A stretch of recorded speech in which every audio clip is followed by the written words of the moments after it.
ہمارے ایک دوست نے دعوت کی, اس وقت اتفاق سے میری صرف 2 تھی, تو میں نے کہا دونوں کو ایک ساتھ لے کے جاؤں گا تو میں خود نہیں جا سکوں گا, میں باہر ہی کھڑا رہوں گا, تو اس لیے 1 by 1 پہلے ایک کو پھر دوسرے گھر والوں کو لے جاؤں میں. تو جب ایک گھر والوں کو میں لے کر گیا ہوں, آدھا گھنٹہ پونا گھنٹہ گزرا, وہ ٹائم پہ گھر والے آ گئے اور میں لے کے چلا آیا. اب دوسرے کو لے کر گیا, دوسرے گھر والوں کو, ان کو وہاں ہو گئی دیر. اب دیر ہو گئی تو مجھے فون کرنا بنتا تھا, بھائی کیا ہو گیا, اتنا ٹائم کیوں ہو گیا. 2-3 دفعہ میں نے فون کر لیا کیونکہ لیٹ بہت ہو رہے تھے, لیٹ نائٹ, دیر ہو گئی تھی رات. میں نے ان کو لے آیا بہرحال. 2-4 دن ہمارے گزرے, اس کے بعد لڑائی شروع, ڈرون پہلی والی سے, جن کو پہلے لے کر گیا تھا نا. آپ کے دل میں میری کوئی ویلیو نہیں ہے. کیوں ویلیو نہیں ہے؟ میں گھر کا کرایہ دے رہا ہوں, بچوں کی فیسیں دے رہا ہوں, ٹائم دے رہا ہوں, اور ویلیو کسے کہتے ہیں نا.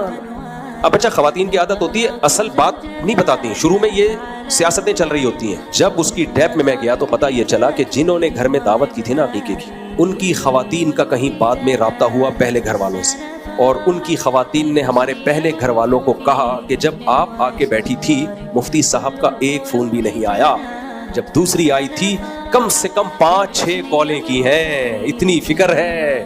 میں نے کہا میرا پروگرام اڑ گیا. حالانکہ وہ ضرورت کی بنیاد پہ کی تھی, دیر ہو گئی تھی, تو دیر ہوتی تو ان کو 10 کالیں کر لیتا میں. پھر یہ ثابت کرنے کے لیے کہ نہیں بھائی آپ کی ویلیو بہت زیادہ ہے, کتنا خرچہ ہوا میرا, کتنا ٹائم لگا, لیکن پھر بھی وہ بات تھوڑی ہوتی ہے. ایک دفعہ بدگمانی پھیل جائے تو بہت مشکل ہے. مجھے خیال ہوا جن کے گھر گئے تھے ان کو کیا ضرورت تھی بتانے کی کہ اتنی کالیں اور اتنی کالیں اور ایسا ہوا, کیا ضرورت تھی یار.